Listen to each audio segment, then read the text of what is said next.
Every single iPad model is great, but they're built for different people. In the next few minutes, I'm gonna help you decide which iPad to buy without mentioning a single microchip or nerdy feature. This is the simple 2026 iPad buyer's guide. You've got the classic iPad, which is the best option for most people. Next, there's the iPad mini or the Pocket Pal. And then we've got the iPad Air, which is the sweet spot, the best overall iPad. And then you've got the iPad Pro, which is the total laptop killer. If you're interested in finding the best prices on all these, I'll have links to pick them up in the description below, as well as popping up on the screen through the video. Before you go any further, you need to ask yourself, what's the main thing I'm gonna use my iPad for? If you're just watching movies, browsing the web, finding recipes, all you need is the standard iPad A16. This is the best value. It's got a great screen. It's perfect for all the basics like typing notes, sending emails, finding recipes. You really don't need to get anything nicer than this one.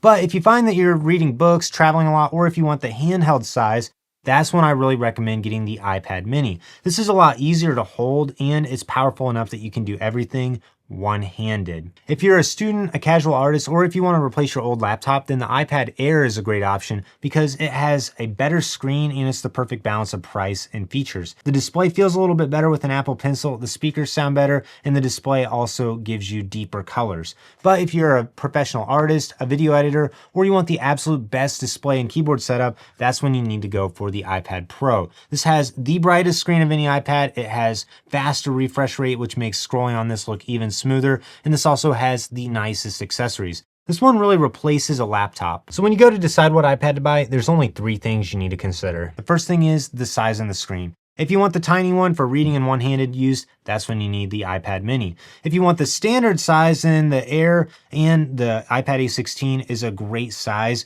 coming in with the 11-inch display, or you can also always go up to a 13-inch display with the iPad Air 13-inch or the iPad Pro 13-inch. The 13-inch display is better for drawing because you got more surface area to work with, or split screen work with multiple apps open at the same time, or to replace a laptop screen, but it's not as nice for holding. I really find the 11-inch size is the perfect balance of being able to hold it without it feeling too large. Next thing to decide is storage, which don't think gigabytes, think of usage. Are you going to use this mostly with cloud documents, or are you going to download games, movies for a flight, or are you going to work with a lot of large photo and video files? If you're just using everything on the cloud or light work, then the 128 gigabyte options are going to be just fine. But if you want to start downloading things, you need to go for 256 gigabytes or more. And remember, you can't upgrade the storage later, so if you think you might need the 256 gigabyte or higher, go ahead and pick that out. Last, let's talk the pencil and the keyboard. If you're just doing basic note-taking, the standard iPad supports the basic Apple Pencil, which is fine, but it's not quite as nice, and you have to actually plug it in with a cable to charge it.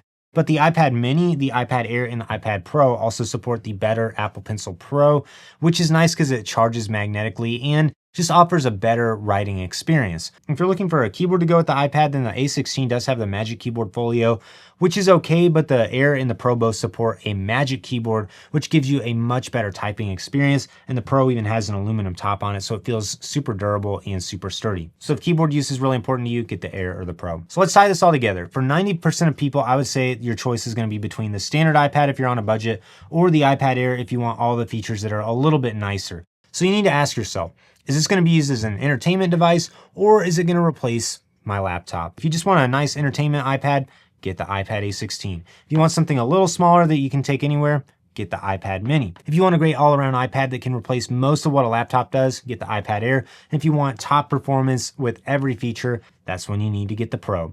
Thanks for watching this video. Let me know which iPad you're going to pick. And if you're interested in finding the best prices on all of these, I'll have links to buy in the description below.